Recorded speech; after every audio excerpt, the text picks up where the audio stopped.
गायत्री महामंत्र। ओम भूर्भुवः स्वः तत्सवितुर्वरेण्यं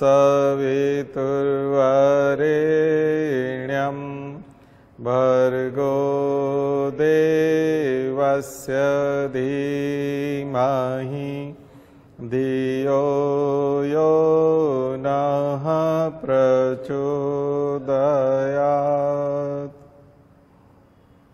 तो कल हमने सिटीजनशिप तक देखा था, आज हम फंडामेंटल राइट्स की बात करेंगे। ठीक है, सबसे पहले देखते हैं कि राइट्स क्या होते हैं और कितने प्रकार के होते हैं। फंडामेंटल राइट्स के लिए मैंने थोड़ा सा इंट्रोडक्शन तो आपको पहले दिया था कि राइट्स जो मिले हुए हैं वो स्टेट के अगेंस्ट है। किसके अगेंस्ट है? स्टेट के, लोगों के विरुद्ध नहीं है। हमारे पड़ोसी, हमारे रिश्तेदार, उनके अगेंस्ट राइट्स नहीं है, स्टेट के अगेंस्ट है। यानी कि हमारे अधिकारों का वायलेशन स्टेट नहीं कर सकता। लोगों की तो ड्यूटी है, लेकिन स्टेट के अगेंस्ट हमारे राइट हैं। इसका मतलब राइट होने का मतलब हमें कॉन्स्टिट्यूशनल रेमेडी है। तो फंडामेंटल राइट्स और दूसरे राइट्स में अंतर है। जैसे वोटिंग राइट, 326 जो कल हम बात कर रहे थे, वो एक कॉन्स्टिट्यूशनल राइट है। तो कॉन्स्टिट्यूशन में जो राइट्स दिए गए हैं वो कॉन्स्टिट्यूशनल राइट्स हैं, और जो फंडामेंटल राइट्स में पार्ट 3 में जो राइट्स हैं वो फंडामेंटल राइट्स। कुछ समझ में आ गया?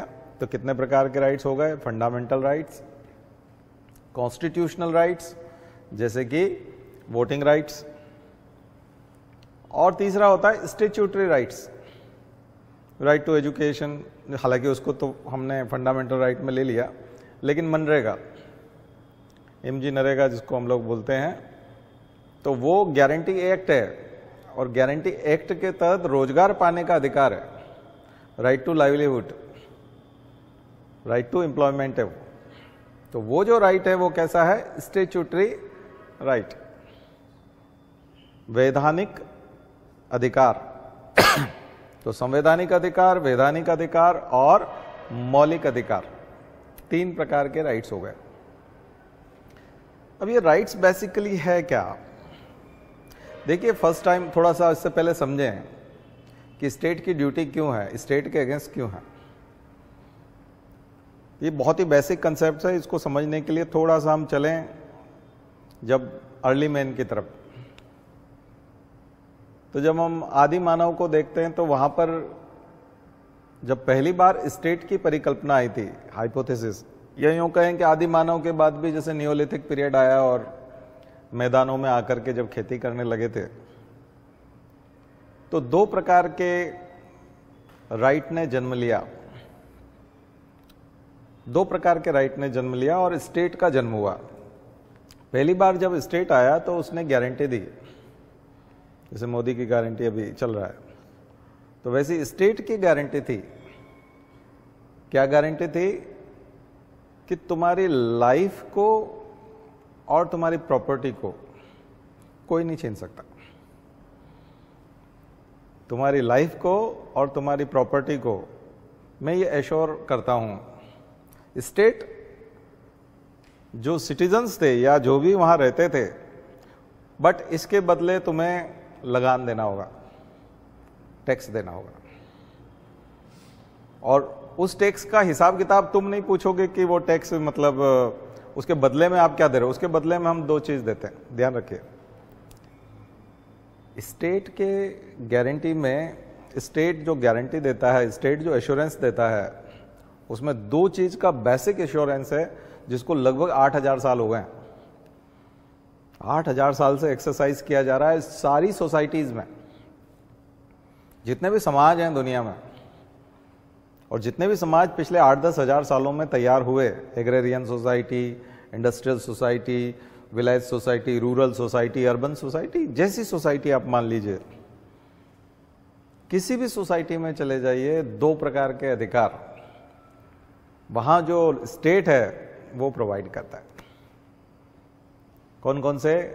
तुम्हारी जान को और तुम्हारे माल, इसलिए बोलते हैं जान माल का नुकसान। क्या बोलते हैं? जान माल का नुकसान। माल मतलब प्रॉपर्टी, जान मतलब शरीर।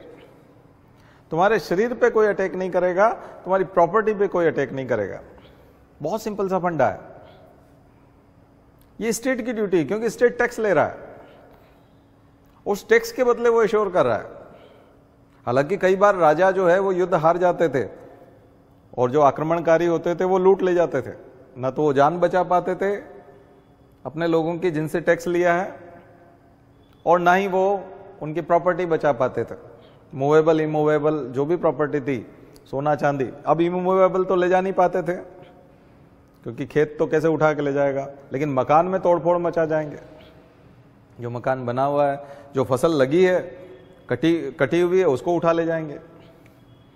तो कुछ ना कुछ नुकसान तो वो करके जाते थे। तो राजा फेल भी हुए हैं, स्टेट फेल भी हुआ है। तो जब मोनार्की थी, या जब कहें कि डिक्टेटरशिप थी, या यूं कहें कि जब ऑटोक्रेसी थी, तब एक तरह से राजा था और राजा ऐशो आराम में डूब जाता था। तो न तो सेना ठीक से ट्रेनिंग कर पाता था, न खुद की एक्सरसाइज कर पाता था। बाहर से आक्रमणकारी तेज थे, ज्यादा सेना या कम सेना भी लाते थे तो पावरफुल थी, ट्रेंड थी, और वो एकदम सब कुछ तहस नहस करते हुए शहरों में घुस जा। चाहे नादिर शाह का एग्जाम्पल ले लो, अहमद शाह अब्दाली ले लो, कोई सा भी ले लो। लेकिन स्टेट दो चीज की बात करता था। स्टेट का मतलब यहां पर ऑथोरिटी, स्टेट का मतलब यहां पर किंग या डेमोक्रेसी, डेमोक्रेटिक गवर्नमेंट, वो स्टेट। वो वादा कर रहा है कि मैं जान का और माल का नुकसान, 8000 साल पहले उसका जन्म हुआ है। चाहे वो फेल हो जाए, लेकिन वादा तो वो यही करता है कि मैं कोशिश करूंगा। गारंटी का मतलब यहां कोशिश से है कि मैं कोशिश करूंगा कि ये सब हो जाए, गारंटी है, मैं कोशिश करूंगा, भागूंगा नहीं। कुछ राजा भाग जाते थे। फंडामेंटल राइट्स समझ में आएंगे आपको इससे, यहां से। ये राइट है अगेंस्ट स्टेट, क्योंकि उसके बदले उसने लिया है। स्टेट में जो भी लोग काम करते हैं, सरकार में जो भी लोग काम करते हैं, उन सबकी सैलरी उसी टैक्स से निकलती है, उसने अपॉइंट कर रखे हैं। जब शुरू में अर्ली महीना के टाइम पे जब गुफाओं में कुछ औजार पड़े रहते थे, पत्थर के, भीमबेटका जैसी जगहों पर, जानवरों को मारने के लिए, या कल का मारा हुआ जानवर है जिसे खाया जाना है अभी। कुछ लोग पेड़ पौधों से भी कुछ फल वगैरह इकट्ठा करके लाते थे, वो टोकरी में पड़े हुए हैं। तो दूसरी गुफा के लोग आकर के, दूसरा कबीला है, उधर के लोग आकर के लूट ना ले जाएं, इसलिए वो 4-5 ऐसे यंग लोग जो पावरफुल होते थे, ऐसे लोगों को वहां पर छोड़ देते थे कि तुम अभी शिकार पे मत आओ हमारे साथ, दिन में यहीं पे रहो, और गुफा में जो ये सामान रखा है खाने पीने का, इसका ख्याल रखो। स्टेट का जन्म हुआ इससे। और जो बुजुर्ग आदमी या जो उसको, उसकी देखरेख में तुमको काम करना है, वो बुजुर्ग आदमी हेड हो गया, मुखिया हो गया, यानी प्रधानमंत्री हो गया, राष्ट्रपति हो गया। स्टेट का जन्म हुआ है, राज्य का जन्म ऐसे हुआ है, गारंटी से। गारंटी देने से ही राज्य का जन्म हुआ है। और कौन सी गारंटी दी? सिक्योरिटी किसकी करेंगे? आपकी लाइफ की भी, आपके बच्चों की। बट हुआ क्या? स्टेट का काम बढ़ता गया। समय के साथ साथ जब हम राजनीति विज्ञान पढ़ते हैं तो वेलफेयरिस्टिक स्टेट, और वेलफेयरिस्टिक स्टेट में यहां तक हो गया कि जन्म से पहले जो वैक्सीनेशन होता है वो भी स्टेट का काम है, और मरने के बाद, उसके अंतिम संस्कार के बाद में उसको जो इंश्योरेंस की पैसे दिलवाने उसके घर वालों को, वो भी स्टेट का काम है। तो जन्म से पहले स्टेट का काम शुरू हो जाता है, मरने के। बट बेसिक 2 काम कौन से थे? जान और माल, प्रॉपर्टी। और अभी वर्तमान में यदि आप देखो तो स्टेट इन दोनों में ही फेल है। बाकी के काम कर रहा है, 5 किलो चावल, ये वो फलाना, ये कर देंगे, वो कर देंगे, ये साइड के काम थे, ये बाद के काम थे, दूसरे काम थे। स्टेट का मूल काम, जैसे किसी आदमी की 10 एकड़ जमीन है, वो गांव के गुंडे ने उस पर कब्जा कर लिया। मध्य प्रदेश की जो भूमाफिया हैं भारत के जो भूमाफिया हैं वो क्या करते हैं, वो किसी भी व्यक्ति को कौड़ियों के दाम जमीन बेचने पे मजबूर करते हैं, गुंडागर्दी से। उनके पास लठ लिए हुए लोग हैं, लाठी लिए हुए लोग हैं, हम उनको दबंग कहते हैं। हम बोलते हैं दबंग लोग आए और उन्होंने जमीन छीन ली, दबंगों ने जमीन छीन ली। दबंग मतलब गुंडे, दबंग क्या है। और वो लोग क्या करते हैं, वो उसको मजबूर करते हैं। जैसे 1 करोड़ की जमीन है तो 10 लाख में बेचने पे मजबूर करते हैं, 5 लाख में बेचो, और वो रजिस्ट्री करवा लेते हैं। राज्य को रोकना चाहिए ना। वो 10 करोड़ की जमीन, 1 करोड़ की जमीन 10 लाख 20 लाख में अपने नाम कर, राज्य रोक नहीं पाया, और आप बोल रहे हैं हम 5 रुपए किलो तुमको गेहूं देते हैं या चावल देते हैं। उससे क्या होगा, वो तुमको दे देता फ्री में, कुछ लोगों को तो वो खाना खिला देता अगर उसकी जमीन बची रहती तो। राज्य ने अपनी ड्यूटी पूरी नहीं की। आपकी ड्यूटी है उसकी जमीन बचाना। उसकी 10 एकड़ जमीन, 5 एकड़ जमीन, 2 एकड़ जमीन कोई दूसरा गुंडा जो है उस पर कब्जा ना कर सके, उसके परिवार के लोगों को उठा ले जाते हैं। तो जान की परवाह राज्य को है क्या, उसकी बच्ची को उठा ले जाते हैं। और जिन लोगों को सैलरी मिलती है टैक्स के पैसे से और जान और माल के नुकसान को न हो इसके लिए, वो उस गुंडे की सेवा में लगे रहते हैं, वो उस गुंडे को प्रोटेक्ट करते हैं। और आज अधिकांश लोग तो राजनीति में हैं, गुंडे, अधिकांश गुंडे जो है वो राजनीतिक बन गए। तो कितनी बड़ी विडंबना है कि जो बेसिक कंसेप्ट है फंडामेंटल राइट का, वो जिस कारण से जन्म लिया था, वो 2 मूल काम करने में स्टेट फेल रहा है। न वो लोगों के जान की परवाह है, उसको सड़क पे चलते हुए लोगों की परवाह नहीं है, महिलाओं की परवाह नहीं है, छोटे बच्चों की परवाह नहीं है। बच्चों की तस्करी होती है, इलीगल ट्रैफिकिंग आएगा, अभी हम लोग करेंगे, बेगारी वाली बात करेंगे, तब 23 की बात करेंगे, तब शोषण के विरुद्ध वाले में। बाल मजदूरी की समस्या सॉल्व नहीं हुई है, प्रोस्टिट्यूशन की प्रॉब्लम सॉल्व नहीं हुई है, चाइल्ड प्रोस्टिट्यूशन चल रहा है, इलीगल ट्रैफिकिंग चल रहा है, ड्रग्स हमारे बच्चे खा रहे हैं, पी रहे हैं, जबकि ये सब नहीं होना चाहिए। ये सब हमारे जान पे अटैक है, बच्चों की जान पे अटैक है। और जब गुंडागर्दी पनपती है, बाहुबली पनपते हैं, तो हमारी जमीनों को खतरा हो जाता है। प्रॉपर्टी, एक आदमी दुनिया भर के मेहनत करके और पूरी जिंदगी में कोई प्रॉपर्टी इकट्ठी कर रहा है। किसी आदमी ने रिटायरमेंट के समय जो 20-25 लाख 30 लाख रुपए मिले, उससे कोई प्लॉट खरीदा है, अब उस पर किसी दूसरे ने कब्जा कर लिया। अब आप कहें आपका फ्री में इलाज करा देंगे, आयुष्मान योजना में करा देंगे, उसमें करा देंगे, उस कुछ भी कराने की जरूरत नहीं, वो खुद कर सकता था। हर चीज खुद करने में सक्षम है व्यक्ति, लेकिन हम उसको बेसिक राइट नहीं दे पाए।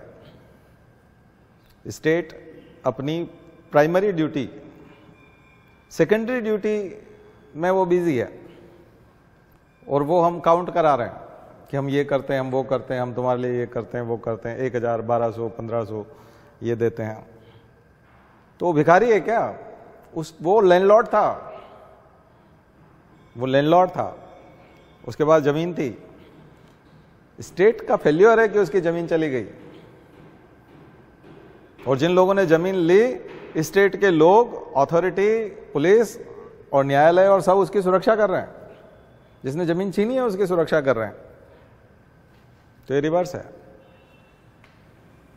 अब बेसिक कंसेप्ट समझ में आ गया होगा आपको। अब समझ में आएगा कि फंडामेंटल राइट्स स्टेट के अगेंस्ट क्यों है।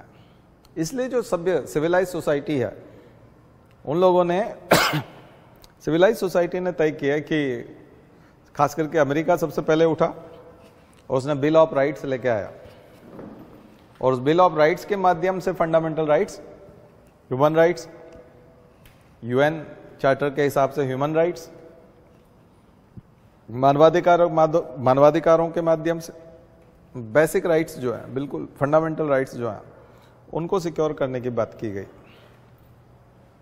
ठीक है, तो यहां पर जो आर्टिकल 12 है वो एक तरह से डेफिनेशन देता है कि फंडामेंटल राइट्स क्या हैं। 12 to 35 पूरा जो आर्टिकल्स हैं सारे वो पार्ट 3 कहलाते हैं। उसको हम लोग इंडियन कॉन्स्टिट्यूशन का मैग्ना कार्टा कहते हैं। आर्टिकल 13 जो है वो ये बताता है कि पावर बताता है एक तरह से फंडामेंटल राइट्स की, न कि जुडिशरी की और पार्लियामेंट की। वो बोलता है कि फंडामेंटल राइट सबसे ऊपर है, सैक्रोसैंक्ट है, इनके साथ तो कम से कम किसी टाइप की छेड़छाड़ आप नहीं कर सकते। आप कोई ऐसा लॉ ना बनाओ, कोई ऐसा लॉ अगर आपने गलती से बना भी दिया तो चेक करेगा, जुडिशरी चेक करेगी, जुडिशियल रिव्यू होगा, उसका न्यायिक पुनर्विलोकन होगा। ये हमने लिया है यूएस से। यूएस में न्यायपालिका सर्वोच्च होती है, न्यायपालिका की सर्वोच्चता है, और वो कोशिश की है कि हम लोग पर उसको कॉपी नहीं कर पाए। ब्रिटेन में पार्लियामेंट सर्वोच्च होती है, पार्लियामेंट्री सुप्रीमेसी है, वहां जुडिशियल सुप्रीमेसी है, ठीक है, यूएस में। तो यूएसए की जुडिशियल सुप्रीमेसी यानी कि जुडिशियल रिव्यू वाला पावर और ब्रिटेन का पार्लियामेंट, हमने ये दोनों के बीच का रास्ता अपनाया हुआ है भारत में। दोनों के बीच में हम कहीं न कहीं हैं, हम दोनों को पालन करने की कोशिश करते हैं। कर नहीं पा रहे हैं, वो क्यों नहीं कर पा रहे हैं आपको भी बता ही दिया कि क्या हम जान और माल का नुकसान बचा पा रहे हैं, क्या हम लोगों की प्रॉपर्टी और उनकी लाइफ सेव कर पा रहे हैं। फेल्योर है ना स्टेट का, नहीं है, नहीं बचा पा रहे हैं, बचाना चाहिए, क्योंकि इसी के बदले आप टैक्स लेते हैं। ये मूल काम थे, बाकी काम बात के हैं, है ना। तो हम बाकी कामों में ज्यादा लगे हुए हैं, सेकेंडरी जो फंक्शन है उसमें ज्यादा लगे हैं, प्राइमरी फंक्शन कहीं न कहीं स्किप कर गए या उस पर ध्यान कम है, इसलिए ये ड्यूटी बनती है। वेलफेयरिस्टिक स्टेट ठीक है, लेकिन अब हम जब सेल्फ रिलायंट की बात करते हैं, आत्मनिर्भर की, तो उसमें बोलते नहीं आत्मनिर्भर बनो और अपनी प्रॉपर्टी की सुरक्षा भी खुद करो और अपने जान की सुरक्षा भी खुद करो। तो ये खुद पे आ जाता है कि नहीं आप तो आत्मनिर्भर बनिए। आत्मनिर्भर बनिए मतलब आपकी प्रॉपर्टी आप देख लो और अपनी जान की सुरक्षा भी खुद ही कर लो। तो ये तो फिर स्टेट क्या करेगा, फिर टैक्स ही क्यों दिया, स्टेट की ड्यूटी क्या है फिर। ठीक है, तो चलिए, तो आर्टिकल 13 में ये है कि ऐसा कोई यानी कि पार्लियामेंट यानी कि लेजिस्लेचर ऐसा कोई कानून नहीं बनाएगा कि जिससे कि फंडामेंटल राइट्स रिड्यूस होते हों, ठीक है। उनको अगर कभी बन गया तो जुडिशियल रिव्यू में ये देखा जाएगा कि जितना हिस्सा उस कानून का फंडामेंटल राइट्स को वायोलेशन कर रहा है उतना हिस्सा बेकार हो जाएगा, उतना हिस्सा काम नहीं करेगा, ठीक है। और ये रेट्रोस्पेक्टिव भी होगा, सबसे बड़ी चीज है। उसको भूत लक्ष्य भी माना है। जनरली किसी भी कानून को हम लोग भविष्य के हिसाब से बात करते हैं, प्रोस्पेक्टिव मानते हैं, लेकिन यहां ये रेट्रोस्पेक्टिव भी है, ठीक है। तो रेट्रोस्पेक्टिव मतलब पहले भी अगर किसी ने बनाया फंडामेंटल राइट तो बाद में बने, लेकिन पुराना भी कानून उतना खत्म हो जाएगा जितना फंडामेंटल राइट्स छूट देते हैं। तो ये जो फंडामेंटल राइट्स की व्याख्या है, यहीं पर सारी चीजें आर्टिकल 13 में ही बेसिक स्ट्रक्चर डॉक्ट्रिन निकल करके आया। आर्टिकल 13 के बारे में ही जब बार बार जुडिशियल रिव्यू हुए तो वो जो हम पढ़ते हैं पूरा सज्जन सिंह और वाला जो केस पढ़ते हैं, गोलकनाथ और मिनर्वा मिल तक जब हम आते हैं, तो बेसिक स्ट्रक्चर डॉक्ट्रिन यहीं से नहीं, वो मैंने आपको बताया था होमवर्क के तौर पे आप उसको तैयार कीजिए, कई जगह पे लिखना पड़ेगा। तो एक ये वो जगह है जहां पर आपको बेसिक स्ट्रक्चर डॉक्ट्रिन लिखना होगा। कौन सी? आर्टिकल 13 की क्या मौलिक अधिकार संशोधनीय है, इज फंडामेंटल राइट अमेंडेबल है या नहीं। तो अभी की स्थिति में है, बट बेसिक स्ट्रक्चर को छेड़े बिना, बेसिक स्ट्रक्चर को छू नहीं सकते, क्योंकि वो जो बेसिक स्ट्रक्चर है वही कॉन्स्टिट्यूशन है एक तरह से, ठीक है। तो चलते हैं फर्स्ट आर्टिकल 14। आर्टिकल 14 और आर्टिकल 21 में एक बहस आती है, एक डिबेट होती है। वो डिबेट ये है कि जो मैंने आपको पहले भी बताया था, procedure established by law and due process of law. Procedure established by law, विधि द्वारा स्थापित प्रक्रिया। Procedure established by law means विधि द्वारा स्थापित प्रक्रिया, and due process of law यानी कि विधि की प्रक्रिया द्वारा, कानून की प्रक्रिया के द्वारा। एक ये है कि जो लॉ ने प्रोसीजर एस्टेब्लिश कर दिया है, procedure establish by law means law ने कानून बना करके जो प्रोसीजर बना दिया है उसके तहत, ये खास करके 21 और 14 दो में ज्यादा आता है, इसलिए मैं यहाँ 14 के यहाँ समझा देता हूँ, 21 के जहां वहां पर मैं आपको रिकॉल करा दूंगा।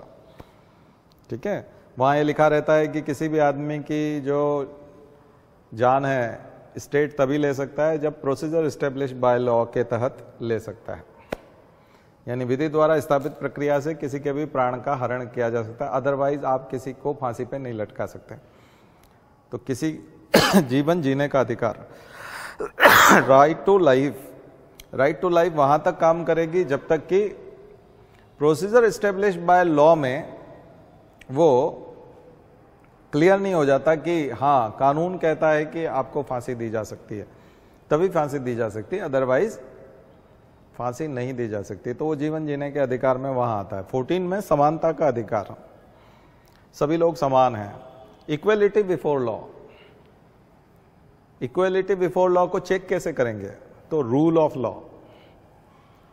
और रूल ऑफ लॉ जो होता है वो थोड़ा सा ब्रिटेन में और यूएस में दो अलग अलग तरीके से चलता है। कानून का शासन ब्रिटेन में जो चलता है वो प्रोसीजर एस्टेब्लिश बाय लॉ से चलता है, और जब वो यूएस में जाता है तो वो ड्यू प्रोसेस ऑफ लॉ से चलता है। थोड़ा सा डिफरेंस मैं समझा देता हूं, बहुत ही अच्छा डिफरेंस है। अगर ये समझ में आ गया तो आपका, एक तो मैंने आपको बताया बेसिक स्ट्रक्चर डॉक्ट्रिन आपको समझना होगा फंडामेंटल राइट्स में, आर्टिकल 13 बहुत अच्छे से, और फिर 14 जब आएगा तो आपको ये प्रक्रिया समझनी पड़ेगी। तो सबसे पहले समझिए procedure establish by law. Procedure establish by law का मतलब ये होता है कि जो प्रोसीजर स्थापित किया गया है कानून के द्वारा, तो कानून के द्वारा जो प्रोसीजर स्थापित किया गया है इसमें 3 बड़ी बातें चेक की जाती हैं। यानी जुडिशरी का रोल क्या होता है, जब जुडिशियल रिव्यू होगा तो जुडिशरी का रोल क्या होगा? तो जुडिशरी का रोल ये होगा कि जुडिशरी ये चेक करेगी कि लॉ है क्या ऐसा कानून है। यानी जो एग्जीक्यूटिव कर रहे हैं, जो पुलिस ऑफिसर ने डायरी दी है, पुलिस डायरी आ रही है, क्रिमिनल उसका क्राइम बताया हुआ है, एक्यूज्ड के सारे डिटेल्स हैं उसमें, और उस पर जो धाराएं लगाई गई है, तो न्यायालय क्या चेक करेगा? न्यायालय ये चेक करेगा कि क्या ये जो सेक्शंस बता रहे हैं, ये जो कानून का बता रहे हैं कि इस कोड के तहत, आईपीसी के तहत, इस फलाने के तहत, क्या ये लॉ है? मतलब लॉ है कि नहीं, कि कहीं इसने आर्बिट्रेरी तो नहीं है कहीं। तो एक चीज तो उसमें वो आता है कि हाँ कानून है, ठीक है। क्या ये जो कानून है कॉम्पिटेंट अथॉरिटी ने बनाया है? यानी लोकसभा, राज्यसभा और राष्ट्रपति के मतलब ये कॉम्पिटेंट अथॉरिटी कौन है? सबसे पहले वो दूसरे नंबर पे आएगा। कॉम्पिटेंट अथॉरिटी कौन है? तो अथॉरिटी जो है वो पार्लियामेंट है, पार्लियामेंट ने बनाया, ओके, या फिर स्टेट लेजिस्लेचर ने बनाया, तब भी ठीक है।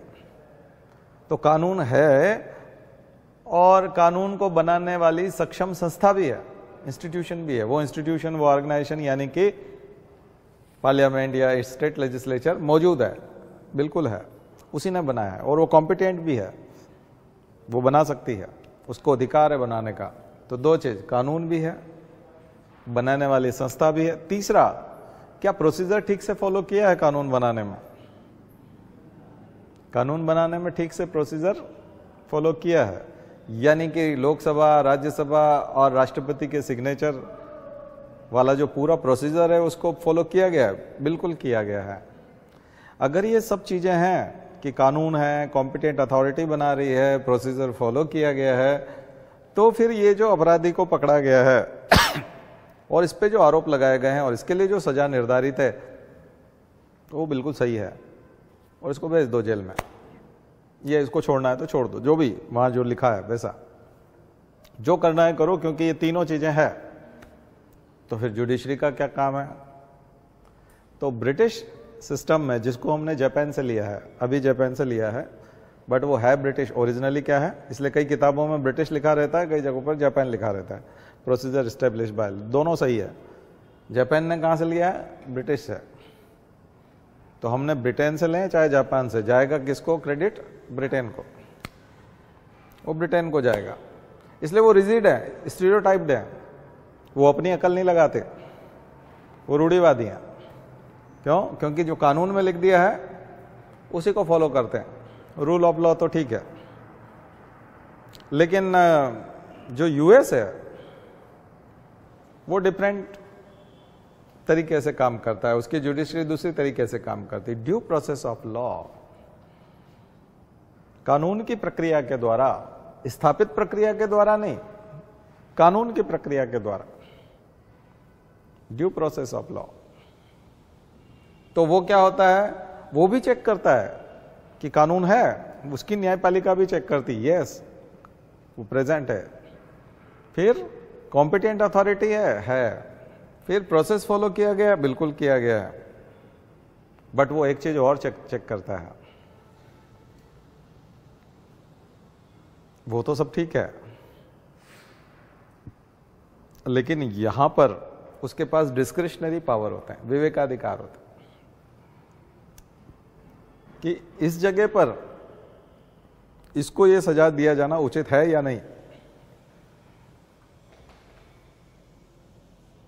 इसका क्राइम इतना बड़ा है कि नहीं, सर्कमस्टांसेस क्या है, वो सर्कमस्टांसेस को देखता है।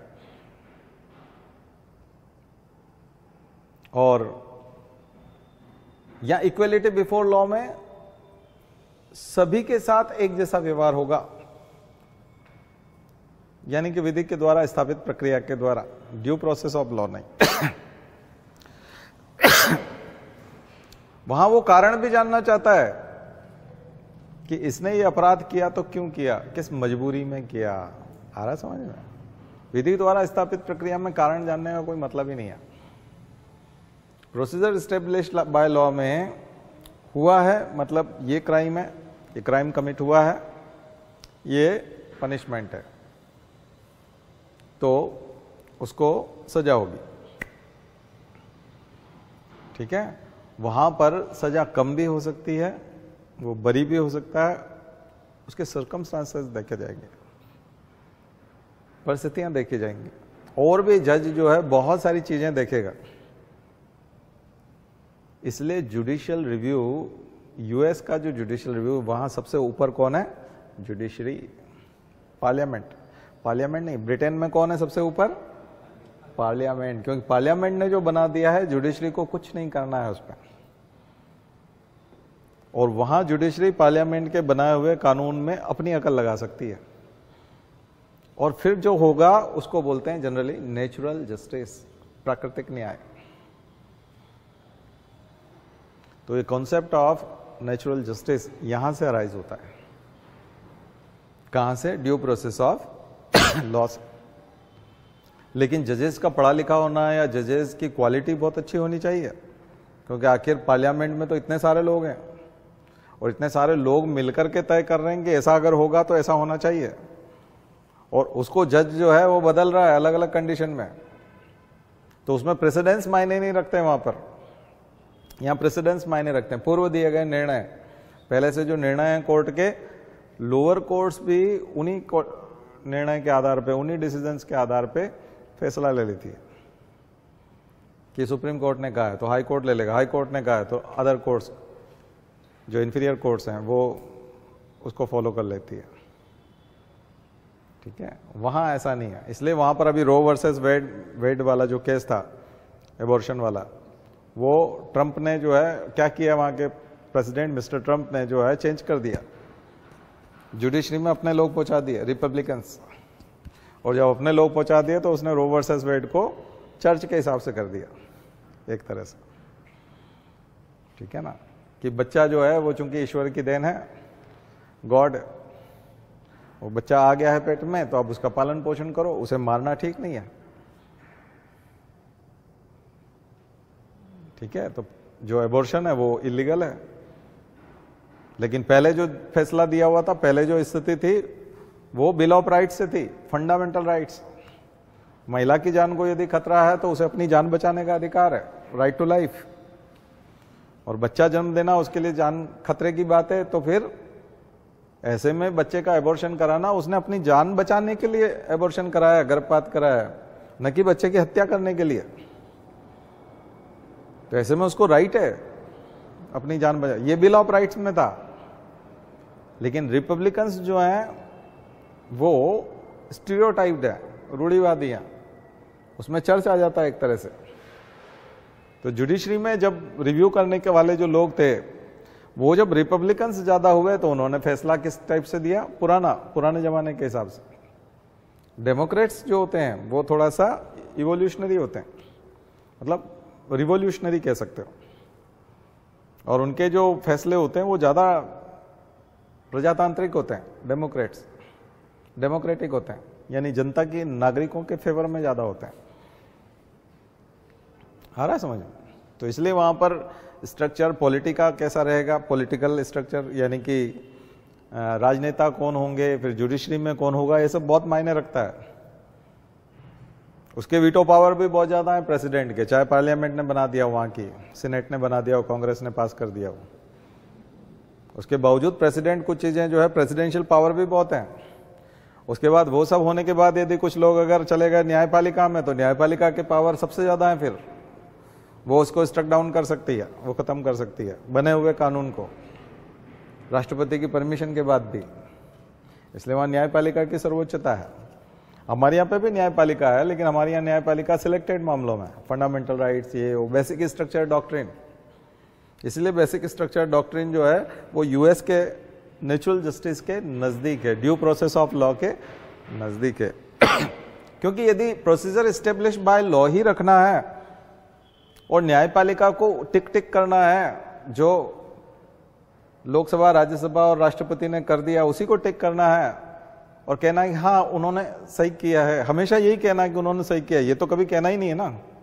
तो प्रोसीजर स्टेब्लिश बाय लॉ, यानी कि ब्रिटेन के सिस्टम में तो आपको जो भी कानून पास हुआ है पार्लियामेंट से, उसे तो मना करना ही नहीं है, यहां तक कि उसको पुनर्विचार के लिए भी नहीं लौटाना है, रिव्यू करने के लिए भी नहीं कहना है कि आप रिव्यू कर लीजिए एक बार अपने कानून पे, ये भी नहीं कहना है। तो फिर न्यायपालिका का मतलब क्या है, वहां क्यों बैठे हुए क्यों हो, फिर चेक ही क्या कर रहे हो, चेक क्या कर रहे हो? डॉक्यूमेंट चेक हो रहे हैं तो उसमें अगर गलती है तो बताएगा ना कि ये गलत है। ड्यू प्रोसेस ऑफ लॉ में ये बताया जाता है कि प्रॉब्लम कहां है, और वो प्रॉब्लम बताते नहीं उसको, वो अपना सॉल्यूशन दे देते हैं उस केस में, और उस केस के अकॉर्डिंग जो है फिर दूसरे फैसले होते हैं। तमाम कोर्ट्स जो है फिर उसके हिसाब से फैसले लेने लगते हैं। तो आपका कानून तो डाइल्यूट हो गया या फिर और स्ट्रांग हो गया, या तो उन्होंने उसको और स्ट्रांग बना दिया या फिर डाइल्यूट कर दिया। क्लियर हो गया ना? अब आपको फंडामेंटल राइट्स बहुत अच्छे से समझ में आएंगे, क्योंकि रेमेडी जो है वो कौन है? Supreme court. वहां आपको रेमेडी मिलती है, और वहां पर अगर कोर्ट जनता के हिसाब से सोच पा रहा है, कानून के हिसाब से नहीं, इसलिए data protection bill, DNA bill, right to privacy, ये सब लैंडमार्क डिसीजन है। और ये ऐसे डिसीजन है जिन्होंने फेडरलिज्म वाले जो कॉन्सेप्ट वाले एसआर बोमई केस है, ये सारे ऐसे हैं जिसमें नेचुरल जस्टिस की बात की गई है, ठीक है ना, और ड्यू प्रोसेस ऑफ लॉ की और अमेरिकन सिस्टम को फॉलो किया गया है। इसलिए फंडामेंटल राइट्स जो है वो ऐसा लगता है कि हमारे देश में बिल्कुल ही ऐसे राइट हैं जो कि राज्य को मजबूर करते हैं, जनता की तरफ झुकाते हैं, ठीक है। तो आर्टिकल 14 यहां यही कहता है कि ठीक है, इस प्रकार से जो आप सर्कमस्टांसेस देखेंगे ये सब। तो यहाँ तो वो यही करते हैं कि सर्कमस्टांस इक्वल सर्कमस्टांसेस में इक्वल तरह का बिहेवियर होना चाहिए, लेकिन यह अनइक्वल भी हो सकता है ड्यू प्रोसेस ऑफ लॉ से। इसीलिए इसको इस जगह पे पढ़ना जरूरी है। किसी भी प्रकार का भेदभाव नहीं, और ये दूसरे नागरिकों को भी मिले हुए हैं, यानी नागरिकों मतलब पर्सन्स को। तो इसमें पर्सन वर्ड है, इसमें वर्ड सिटीजन नहीं है, इसमें क्या है पर्सन, यानी विदेशी लोग भी इसमें आते हैं जो फॉरेनर्स हैं और वो यहाँ घूम रहे हैं, तो उनके साथ भी यही व्यवहार होगा। भारत के नागरिक होना आवश्यक नहीं है। ठीक है, नेक्स्ट वाला क्या है 15?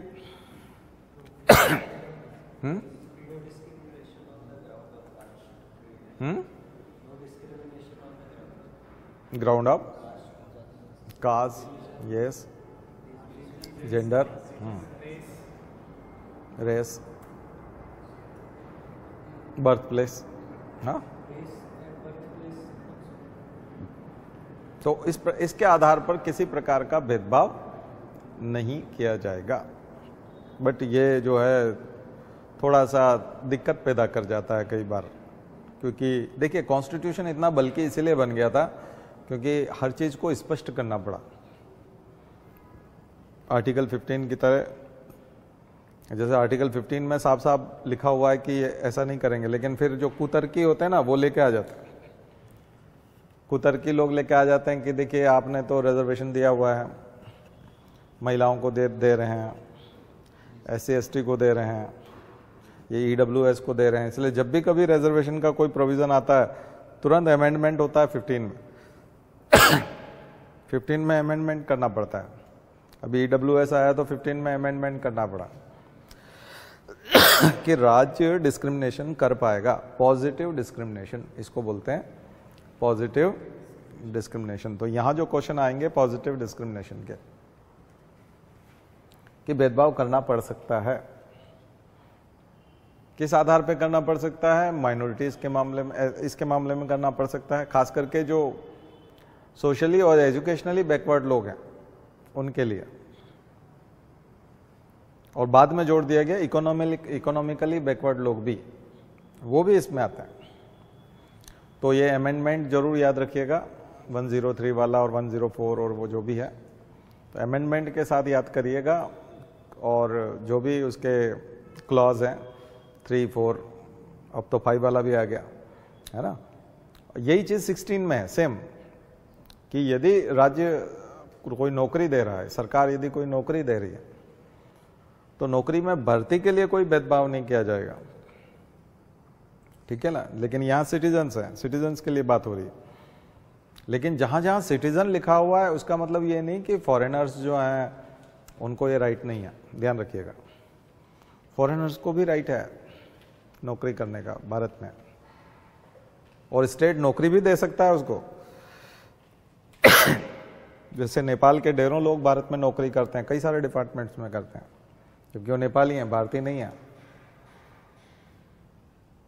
बट ये है कि अगर स्टेट डिस्क्रिमिनेशन करता है नेशनलिटी के आधार पर, और फॉरेनर को अगर वो नौकरी नहीं देता, तो उसे वो रेमेडी जो फंडामेंटल राइट के तहत है सुप्रीम कोर्ट जाने की, वो उसको अवेलेबल नहीं है। किसको? फॉरेनर को। वो केवल सिटीजन्स को ही है। तो ये जितनी भी जगह पर सिटीजन्स लिखे हैं वो नॉन सिटीजन्स के लिए भी हैं, बट उनको रेमेडी अवेलेबल नहीं है, यानी वो सुप्रीम कोर्ट नहीं जा सकते। और ये एक और चीज है, जुरिस्डिक्शन की जब बात आएगी तो जुरिस्डिक्शन भी याद रखिएगा। प्राइमरी जुरिस्डिक्शन है, आर्टिकल वगैरह याद रख लीजिएगा। हाई कोर्ट का दूसरा है और सुप्रीम कोर्ट का दूसरा है, आपको याद हो तो बता दीजिएगा। 226 हाई कोर्ट है और यहां 32 है, तो ये 32 में पढ़ते हैं। तो जुरिस्डिक्शन जो है वो सीधा सीधा सुप्रीम कोर्ट है, प्राइमरी जुरिस्डिक्शन। अपीलेट नहीं, दो तरह के जुरिस्डिक्शन होते हैं। बहुत सारे जो दूसरे राइट हैं आपके, अगर वो वायलेशन हो रहा है, जैसे मनरेगा वाला वायलेशन हो रहा है, यानी कि स्टैट्यूटरी राइट वायलेशन हो रहा है, वोटिंग राइट का वायलेशन हो रहा है, यानी कि कॉन्स्टिट्यूशनल राइट है, उसका वायलेशन हो रहा है, तो उसके लिए आपको पहले हाई कोर्ट जाना होगा। उसके लिए डायरेक्ट जो है सुप्रीम कोर्ट नहीं जा सकते। और जब हाई कोर्ट यदि अगेंस्ट फैसला देता है आपके, तो आप सुप्रीम कोर्ट जा सकते हैं, अपील पे जा सकते हैं, उसको अपीलेट अथॉरिटी बोलते हैं। तो सुप्रीम कोर्ट वहां पर अपीलेट अथॉरिटी है। लेकिन फंडामेंटल राइट्स के मामले में वो प्राइमरी ज्यूरिसडिक्शन सुप्रीम कोर्ट का बनता है, यानी कि आप सीधे सुप्रीम कोर्ट जा सकते हैं। आप नहीं तो आपके बिहाफ पे कोई एनजीओ जा सकता है, कोई दूसरा पीआईएल लेके जा सकता है। तो तमाम पीआईएल जितनी भी पढ़ती हैं 90% इसी को लेके फंडामेंटल राइट्स, 90 क्या 100% ही लगभग किसको लेकर के, फंडामेंटल राइट्स को लेकर के, क्योंकि उसमें प्राइमरी ज्यूरिसडिक्शन बनता है, इसलिए सबको ही पीआईएल लेकर वहां पहुंचते हैं। पीआईएल इधर भी लगती है, हाई कोर्ट्स में भी, जब दूसरे राइट्स की बात आती है तो हाई कोर्ट्स में लगती है। आ गया क्लियर? तो ऐसे समझिए, तो 16 रिजर्वेशन वाला है, खास करके नौकरियों में रिजर्वेशन, ठीक है। और वो वाला जो पहले वाला है वो सभी प्रकार का स्वतंत्रता, सभी प्रकार की स्वतंत्रता, ठीक है। किसी भी प्रकार का कोई डिस्क्रिमिनेशन कहीं पे भी नहीं होना चाहिए, वंचित नहीं कर सकते किसी को भी, है ना।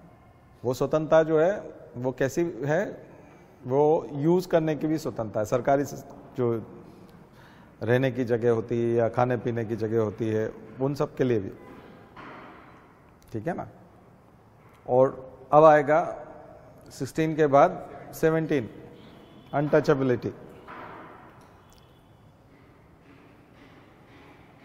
और मैंने आपको बताया था कि आर्टिकल 17 जो है वो एक तरह का एब्सोल्यूट पावर है, एब्सोल्यूट राइट है। 17 कैसा है? एब्सोल्यूट राइट है। बाकी जितने भी राइट्स हैं उनके साथ रेस्ट्रिक्शंस जुड़े हुए हैं, रीजनेबल रेस्ट्रिक्शंस हैं कि अगर ऐसा है तो फिर नहीं होगा, अगर ऐसा है तो फिर नहीं होगा। रीजनेबल रेस्ट्रिक्शन कहीं न कहीं जुड़े हुए हैं, कोई न कोई रेस्ट्रिक्शन है, निर्बंधन है। एक तरह से आपको क्वालिफाइड करना पड़ेगा, क्वालिफाइड राइट है, एब्सोल्यूट नहीं है। यानी आपके पास वो बेसिक क्वालिफिकेशन एक तरह से होना चाहिए। लेकिन आर्टिकल 17 जो है वो एब्सोल्यूट है, उसके लिए किसी प्रकार के क्वालिफिकेशन की जरूरत नहीं है। यानी किसी भी मनुष्य के साथ अनटचेबिलिटी नहीं हो सकती, कोई रेस्ट्रिक्शन नहीं लगा सकते आप, कोई क्वालिफिकेशन नहीं मांग सकते कि अगर ये ऐसा, ये आदमी नहाया होता तो हमने अनटचेबिलिटी नहीं की होती, इसने अगर नाली में काम नहीं किया होता, नाली साफ करने का काम नहीं किया होता तो हम भी अनटचेबिलिटी नहीं करते, ये अगर इस जाति का नहीं होता तो हम अनटचेबिलिटी नहीं करते, ये वहां का नहीं होता तो ये होता, तो वो होता, तो ये महिला नहीं होती, तो आप किसी भी आधार पे नहीं कर सकते, अनटचेबिलिटी हो ही नहीं सकती। और स्पेशली स्टेट तो बिल्कुल भी नहीं कर सकता। हालांकि ये दूसरे लोगों से भी मिलता है, दूसरे लोगों के अगेंस्ट भी मिलता है ये वाला राइट, फंडामेंटल, ये वाला फंडामेंटल राइट। लेकिन दूसरे लोगों के लिए फिर थोड़ा सा कंफ्यूजन बहुत हो गया था, क्योंकि छुआछूत तो पूरे भारत में प्रैक्टिस होती है, कास्टिज्म बहुत ज्यादा है, जातिवाद बहुत गहरा है, तो फिर तो सुप्रीम कोर्ट में बहुत लंबी लाइन लग जाती। इसलिए उन्होंने एट्रोसिटीज वाला एक्ट बना दिया, SC/ST वाला 1989 में, prevention of atrocity on SC/ST, अत्याचार निवारण अधिनियम, अनुसूचित जाति जनजाति अत्याचार निवारण अधिनियम 1989, और अमेंड हुआ वो 2015 में। उसमें बहुत सारे और क्राइम जो है वो जोड़ दिए गए। अगर कोई SC/ST के आदमी को जो है जूते की माला पहनाता है तो उसको भी उसमें जोड़ लिया है। पहले केवल अपशब्द कहना, ये हत्या करना और रेप और वही था, लेकिन अब कुछ आरोप और बढ़ गए, बल्कि अकाउंटेबिलिटी भी बढ़ा दी है। पुलिस अधिकारी यदि मना करता है FIR लिखने से और इससे, तो उसके ऊपर भी केस बनेगा। क्या बनाया उसका क्या केस है? उसके ऊपर क्या लगेगा?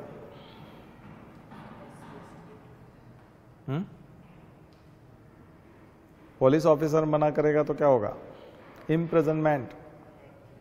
हाँ, SC/ST का एक्ट तो लगेगा नहीं लगेगा, वो एक अलग चीज है, लेकिन उसके ऊपर बहुत, हाँ वो भी क्या कह सकते हैं, इम्प्रिजनमेंट खास करके, हाँ, तो उसको भी सजा होगी, उसको भी जेल जाना होगा।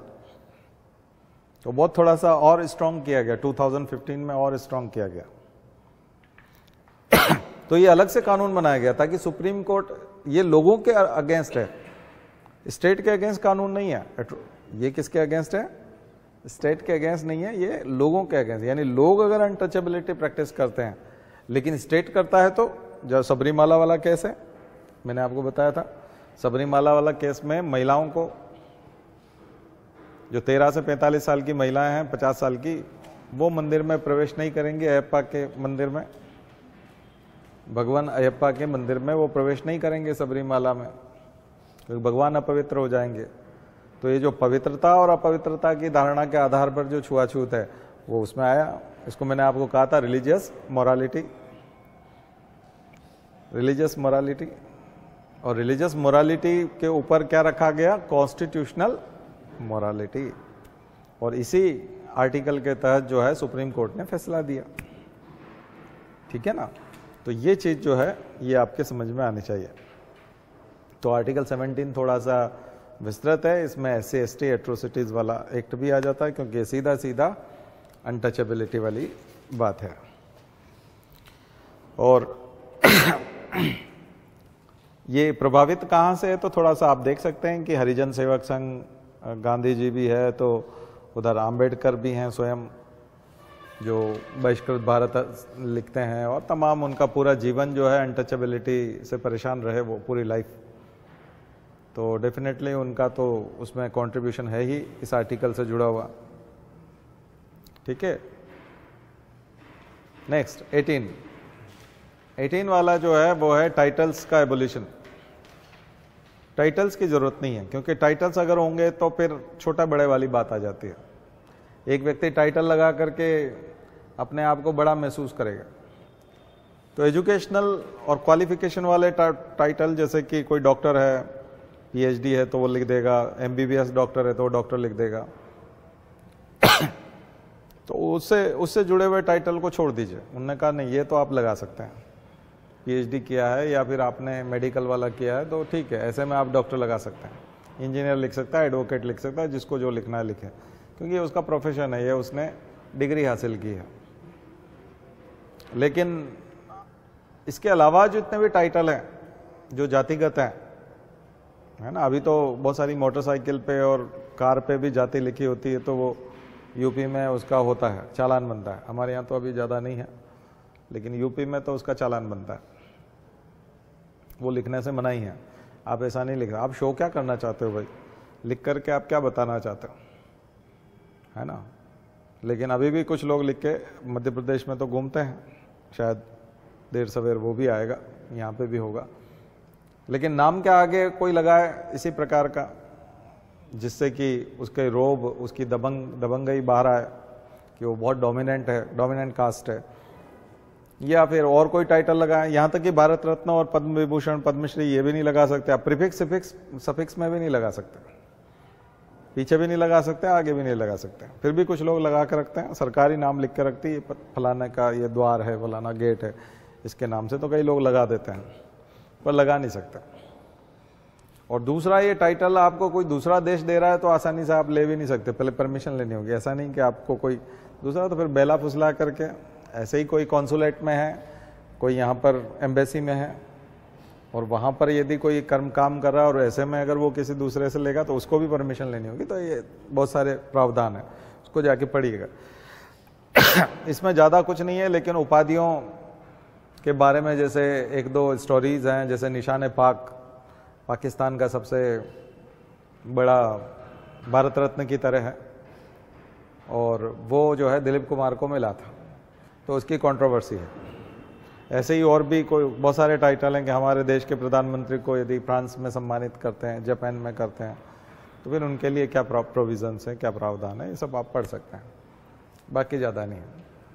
बाकी टाइटल्स को एबोलिश किया गया है उसके तहत, क्योंकि देश आज़ाद हुआ था तब टाइटल्स बहुत थे, राय बहादुर थे, श्रीमंत था, इस टाइप से बहुत सारे टाइटल थे, क्योंकि सब राजा महाराजा थे, सब अपना अपना टाइटल नरेश वगैरह लिख के घूमते थे, तो फिर तो दिक्कत हो जाती ना, आम आदमी तो फिर बोना हो जाता, नागरिक हो जाता। तो नागरिक हम भारत के हैं, देश के नागरिक हैं, किसी व्यक्ति के नागरिक नहीं हैं। मनुष्य सारे बराबर हैं, इक्वलिटी बिफोर लॉ, यानी वही आर्टिकल 14 फिर डाइल्यूट हो जाता, तो इक्वलिटी तो है नहीं। 19 आर्टिकल 19, आर्टिकल 19 कई तरह की स्वतंत्रता देता है, उसमें सबसे इंपॉर्टेंट है बोलने की स्वतंत्रता, वाक और अभिव्यक्ति की स्वतंत्रता, freedom of speech and expression. Speech से तो बोलना हो गया और एक्सप्रेशन में सब हो गया, ड्रामा, फिल्म, ये म्यूजिक वगैरह सब। जो बीच में अभी किसके लिए आया था, मुनव्वर फारूकी या किसके लिए था, एक दो और थे जो वो करते हैं ना स्टैंड अप कॉमेडी, हाँ, तो उन लोगों के लिए आया था। तो एक्सप्रेशन, वहाँ वो एक्सप्रेशन वर्ड के तहत आएंगे, और मूवीज भी उसके तहत उसको प्रोटेक्शन है। बट यहाँ रीजनेबल रेस्ट्रिक्शंस बहुत सारे हैं, इतना नहीं है, यहाँ रेस्ट्रिक्शंस ज़्यादा हैं, बल्कि रेस्ट्रिक्शन पहले हैं, राइट बाद में है। रेस्ट्रिक्शंस पहले हैं, क्योंकि देश सर्वोपरि है, राष्ट्र सर्वोपरि है, तो राष्ट्र के अगेंस्ट नहीं जाना चाहिए, लॉ एंड ऑर्डर नहीं बिगड़ना चाहिए, पब्लिक ऑर्डर नहीं बिगड़ना चाहिए, महिलाओं के सम्मान के विरुद्ध ना हो, ऐसी चीज ना हो, गरिमापूर्ण होना चाहिए, डिग्निटी के साथ गरिमापूर्ण एक्सप्रेशन होना चाहिए। आप जो अभिव्यक्ति कर रहे हैं वो गरिमापूर्ण होनी चाहिए। तो ये है, बहुत सारे केस हैं, उनमें इंपॉर्टेंट जो चीज है इस वाले में जो केस आता है और जो हम वहां आर्टिकल 14 में जब बात करते हैं तो वहां एक और कंसेप्ट आता है। वहां एक तो नेचुरल पर्सन होता है, हम जैसा नेचुरल पर्सन होता है, और वहां कंपनी को भी पर्सन कहा गया, आर्टिफिशियल पर्सन। वहां अलग तरह से पर्सन की डेफिनेशन आती है, वही डेफिनेशन यहां पे भी आती है। आर्टिकल 14 में जो पर्सन माना गया है, तो क्या कंपनी के साथ भी समान व्यवहार होगा? तो कंपनी पर्सन है क्या? बोले हाँ, वो भी पर्सन है, वो भी पर्सन है, कंपनी भी पर्सन। तो ऐसे ही आर्टिकल 19(1) में, इसमें ए में, तो जब हम बात करते हैं तो क्या यहाँ पर भी बीसीसीआई वाला आता है, यहाँ पे द हिंदू वाला केस है, तो क्या कोई न्यूज़पेपर पर्सन हो सकता है? न्यूज़पेपर पूरा कोई चैनल जो है दूरदर्शन का, या दूरदर्शन तो नहीं कह सकते, प्राइवेट चैनल, क्या उसे पर्सन के तौर पे मान सकते हैं? हम मान सकते हैं। फिर जिसके अगेंस्ट है तो वो तो स्टेट के अगेंस्ट है, तो स्टेट के अंदर कौन कौन नहीं आता? तो मैंने आपको बताया था कि सारे जो झगड़े सुप्रीम कोर्ट में जाते हैं वो यही जाते हैं कि हम स्टेट नहीं है, हमारी सेपरेट आइडेंटिटी है, हम एक ऑर्गेनाइजेशन है, हम स्टेट नहीं है। तो सुप्रीम कोर्ट ने बहुत सारे अपने फैसलों में बहुत सारी संस्थाओं को स्टेट बताया कि ये स्टेट है, ठीक है, जैसे बीसीसीआई है या ऐसे, तो उसको स्टेट माना है कि वो स्टेट है।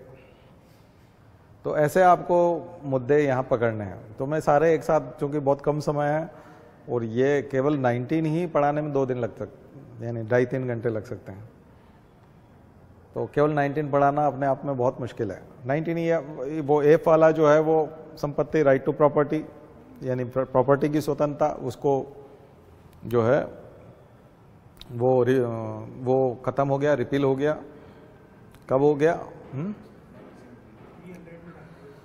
300 में हो गया, और 300 में वो क्या बन गया? एक प्रकार का लीगल राइट, यानी कि कॉन्स्टिट्यूशनल राइट बन गया, संवैधानिक अधिकार हो गया, फंडामेंटल राइट नहीं रहा, जिसकी रेमेडी इस तरह से नहीं मिलेगी सुप्रीम कोर्ट से, आपको थ्रू प्रॉपर चैनल वही हाई कोर्ट और उससे जाना होगा। तो संघ बनाने का अधिकार, सम्मेलन करना का अधिकार, और एक सभा करने का अधिकार, सम्मेलन करने का अधिकार, और फिर एक एसोसिएशन बनाने का अधिकार। खास करके कोऑपरेटिव सोसाइटीज़ वगैरह का जब बात चली तो वो आया कि कोऑपरेटिव सोसाइटीज़ वगैरह बनाने का अधिकार है कि नहीं। फिर जो 2 अधिकार हैं वो जुड़े हुए हैं, कहीं पर भी घूमने फिरने का अधिकार भारत के राज्य क्षेत्र में अक्रॉस इंडिया, ठीक है ना, उसको नहीं, अक्रॉस इंडिया नहीं, कौन सा वर्ड है, through out India, yes, through out India. In India नहीं है, उस टर्म का मतलब समझिएगा, इन इंडिया नहीं है बल्कि through out India. Through out India आप कहीं पे भी घूम सकते हैं, पूरे भारत में कहीं पे भी संचरण कर सकते हैं। और दूसरा, कहीं पर भी व्यवसाय कर सकते हैं, प्रोफेशन कर सकते हैं। तो ये जो दोनों अधिकार हैं ये एक दूसरे से जुड़े हुए हैं। घूमने फिरेंगे तो उसमें लिमिट नहीं है कि आप इतने समय तक ही, आप ऐसा नहीं कि गोवा जो है केवल 3 दिन के लिए जा सकते हो, आप गोवा 6 महीने के लिए भी जा सकते हो। और आप वहीं रह करके होटल या कुछ और रेस्टोरेंट वगैरह डालना चाहते हो तो वो भी डाल सकते हो, यानी व्यवसाय भी कर सकते हो। तो ये दोनों, अगर घूमने फिरने का ही अधिकार नहीं होता, थ्रू आउट इंडिया घूमने फिरने का अधिकार नहीं होता, तो फिर व्यवसाय करने का भी नहीं होता।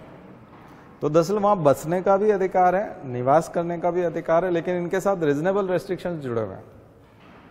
कई जगह पर इनर लाइन परमिट है, नॉर्थ ईस्ट में अभी तो कम कर दिया मोदी जी ने, लेकिन इनर लाइन परमिट है।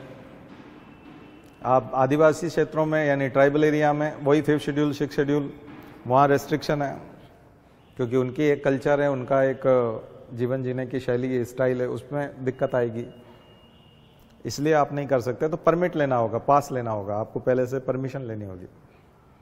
ऐसी जगह पर एकदम से आपको निर्बाध का मतलब था बिना रोके टोके फ्रीली मूवमेंट कर सकते हैं। तो फ्रीली मूवमेंट आप पूरे भारत में नहीं कर सकते, पूरे भारत में कर सकते हैं, लेकिन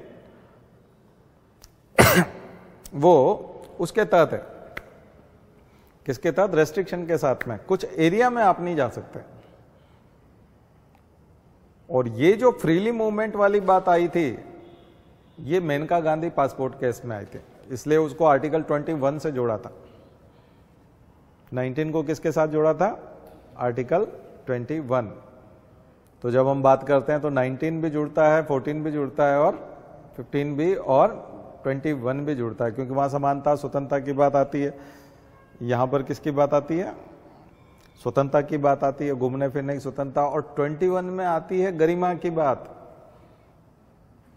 तो यदि किसी को विदेश यात्रा करनी है और आप विदेश यात्रा से रोक रहे हैं, तो 21 के तहत वो राइट टू लाइफ के अगेंस्ट हो जाता है, एक तरह से उसकी डिग्निटी के खिलाफ, ठीक है ना।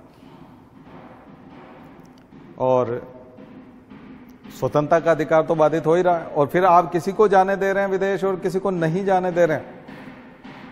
पर रीजनेबल रेस्ट्रिक्शन ये है कि पुलिस ने, कोर्ट ने उसको जमानत इसी आधार पर दे रखी हो कि तुम विदेश नहीं जाओगे, तब वो उसको एक्सरसाइज नहीं करेगा। आया समझ।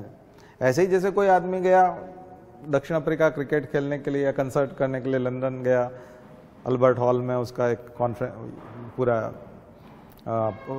एक तरह की परफॉर्मेंस थी, और उसके बाद वो आ रहा है, तो उसे वापस आने का भी अधिकार है। घूमने फिरने की स्वतंत्रता भारत के राज्य क्षेत्र में थ्रू आउट तो है ही, ठीक है ना, पर बाहर गया है तो बाहर से वापस आने का अधिकार भी है। तो आपके तो अब आप आ नहीं आ सकते, कस्टम वाले मना कर देंगे, आप इधर नहीं घुसोगे, इमिग्रेशन में नहीं आओगे। तो ऐसी बहुत सारी चीजें हैं उसके अंदर, बहुत छोटे छोटे हैं।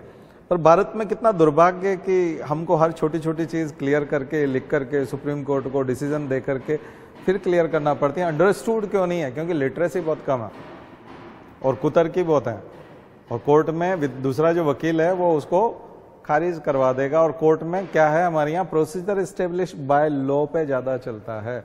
ड्यू प्रोसेस ऑफ लॉ में इतना लंबा चौड़ा, वहां तो 27 पेज का कॉन्स्टिट्यूशन, या 400 का है तो भी दिक्कत आ रही है, और 100 से ज्यादा संशोधन के बाद दिक्कत आ रही है।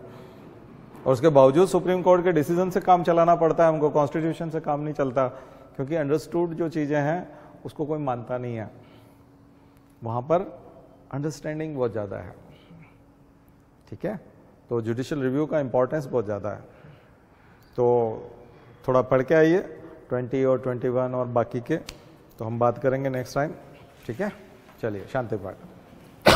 ओम द्यौ शांति अंतरिक्षगुं शांति पृथ्वी शांतिरापः शांतिरौषधयः शांति वनस्पतयः शांतिर्विश्वे देवा शांतिर्ब्रह्म शांति सर्वगुं शांति शांतिरेव शांति सामा शांतिरेधि।